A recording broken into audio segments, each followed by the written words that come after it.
So the storyline we're talking about today is the Mercedes driver pairing of Lewis Hamilton and George Russell, their history, their ups and downs, and what exactly it means for the team to have such a strong pairing and how it could play out over the next few years. So Lewis Hamilton is as determined as ever. He wants that 2021 title back and is committed to Mercedes and Formula One until he can make that happen. And meanwhile, George Russell was the primary prodigy of the Mercedes Driver Academy, set up to replace Valtteri Bottas when the time came, throughout Formula 3, his title win with ART in Formula 2, and the Mercedes-engined Williams drive that he joined Formula 1 with. The plan had always been for George to make it up to the top seat when he and the team were ready for him. And then finally, in 2022, the opportunity came and Lewis Hamilton and George Russell were your Mercedes driver lineup pairing.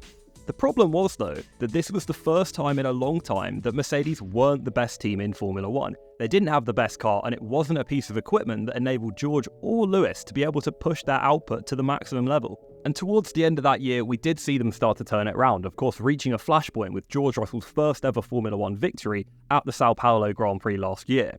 And overall that year, George beat Lewis in the standings by 35 points, which to basically everyone in the paddock was a really incredible achievement, and something that many put down to George's capability, with weaker cars being superior to Lewis's, right? Russell was used to having to fight back through the field in something he wasn't comfortable with, and Lewis hadn't done that in a long time. But if we cut forward to 2023, there's now a 75-point gap between George and Lewis in the championship, the other way around. Lewis is leading this year. It seems like he's more comfortable with the car, and the development has gone more in the direction that he wanted. And what I want to focus on today is a key talking point that coming out of Suzuka, and quite rightly, a lot of the pundits have been talking about in the F1 world. Just how will Mercedes manage this driver dynamic, and will it be a net positive or a negative inside that garage? Of course, immediately when we talk about driver pairings and Mercedes, we cast our mind back to the early hybrid era with Nico and Lewis. They started out as great friends, they'd come up through junior formula together, and even if we go back to Bahrain in 2014 when they were battling but they still came out 1-2 on the podium, they were celebrating after. But those celebrations started to die down after Nico and Lewis realised that it was only ever going to be a battle between them two for the wins of the race and the championships at the end of the year. Now that's a wildly different context to where George and Lewis are this year at Mercedes, but we did see a little bit of that when they were both fighting forward for the win in Singapore. In third and fourth on the fresh medium tyres, they were chasing down Lando Norris and Carlos Sainz in 1 and 2. But under all that pressure, with potentially Mercedes' first win of the year on the card, George Russell found the barrier instead of the checkered flag and wasn't able to bring it home. And then last weekend out in Japan, we saw a very similar thing. Further back in the position table, but still an equally important incident. Well, two incidents actually. One on the strategy that came up at the end of the race, and one more early on in the race that was actually an on-track battle between the two. And it was pretty memorable, right? Those radio messages where George is saying, are we teammates? Are we going to work together? Are we going to go and try and get the others? Or are we just going to focus on fighting each other? Because it really seemed like coming out of Singapore that Lando Norris and Carlos Sainz were actually better teammates than the two Mercedes drivers, and they're not even on the same team. There was a really good point made by the Sky presenter and the Mercedes development driver Anthony Davidson as he observed George Russell as being in this kind of understudy role, where Lewis has won championships, so many races with Mercedes, they have an inherent bias towards what his feedback is going to be from a technical sense. Lewis is always going to want to push the car.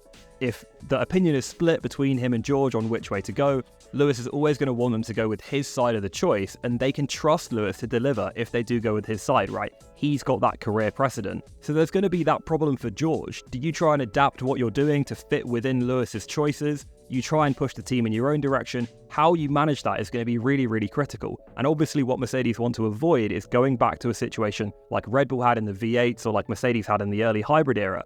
And particularly for where Mercedes are now, it's really critical that they do have two strong drivers in the lineup. And no matter how many negative elements can creep into the situation, it is a net positive when you compare it to a Bottas-Hamilton style situation. I mean, we were never having these conversations about Bottas and whether his own pace or speed was going to bring any challenges internally to Lewis. That paradigm between the first and the second driver was so much more clear.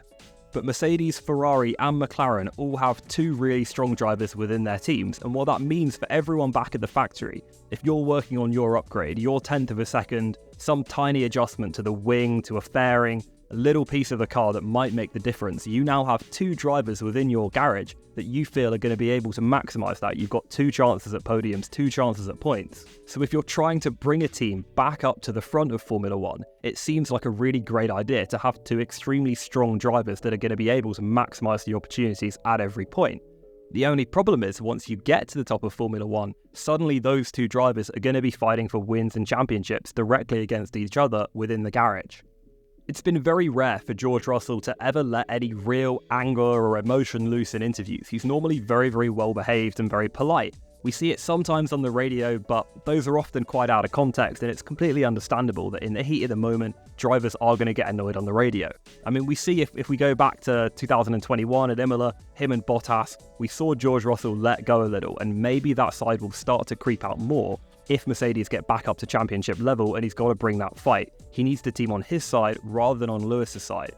If we're looking to sum it up then, the benefits of having strong driver pairings, of course it engages the viewers, right? It gives us stuff to talk about, it gives the commentators stuff to analyse, it means you're going to get TV time, and it means you're probably going to be maximising your opportunities every single weekend. They can both push each other to be better, and they're both at heart good guys, right? So they're not going to take it to this kind of nth degree like we saw with Vettel and Webber, where they really start to impose that division.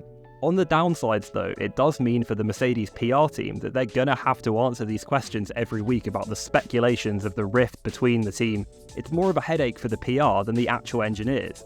You've also got the risk of crash damage and lost points if they get in each other's way, or they tangle on track like Nico and Lewis did back in Spain 2016.